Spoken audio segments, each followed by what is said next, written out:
ಉಡುಪಿ ಜಿಲ್ಲೆಯ ಕುಂದಾಪುರದ ಕಟ್ಬೆಲ್ಲೂರು ಗ್ರಾಮದಲ್ಲಿ ವಾಸ್ತವ್ಯ ಹೂಡಿರುವ ದಂಪತಿಗಳ ಗಂಡು ಮಗು ಅನಾರೋಗ್ಯದಿಂದ ಬಳಲ್ತಾ ಇದ್ದು ಇದೀಗ ಮಗುವಿನ ಚಿಕಿತ್ಸೆಗಾಗಿ ಸಹೃದಯಿಗಳ ನೆರವು ಬೇಕಾಗಿದೆ. 4 ವರ್ಷದ ಪವನ್ ಅನಾರೋಗ್ಯಕ್ಕೆ ತುತ್ತಾಗಿರುವಂತಹ ಪುಟ್ಟ ಬಾಲಕನಾಗಿದ್ದಾನೆ.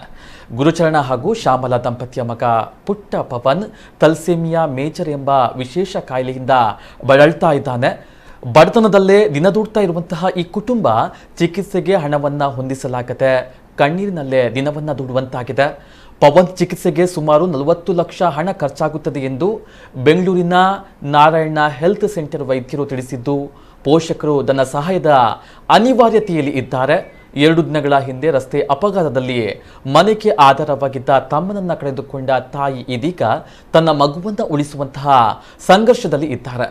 ನೊಂದ ತಾಯಿಯು ಸಹೃದಯಿಗಳಲ್ಲಿ ಧನ ಸಹಾಯದ ಮೊರೆಯನ್ನ ಹೋಗಿದ್ದು, ಒಂದು ಪುಟ್ಟ ಮಗುವಿನ ಪ್ರಾಣ ಉಳಿಸಲು ಆರ್ಥಿಕ ಸಹಾಯದ ನಿರೀಕ್ಷೆಯಲ್ಲಿ ಇದ್ದಾರೆ.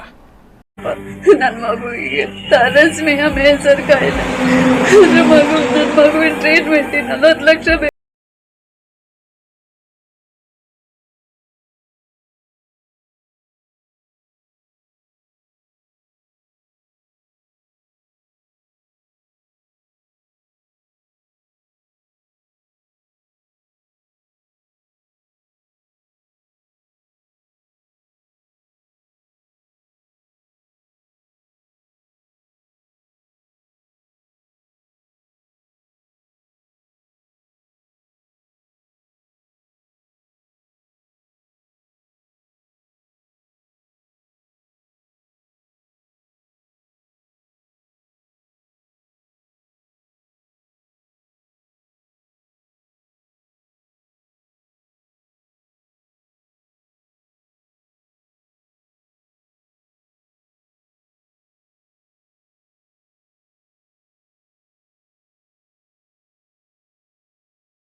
कर लो।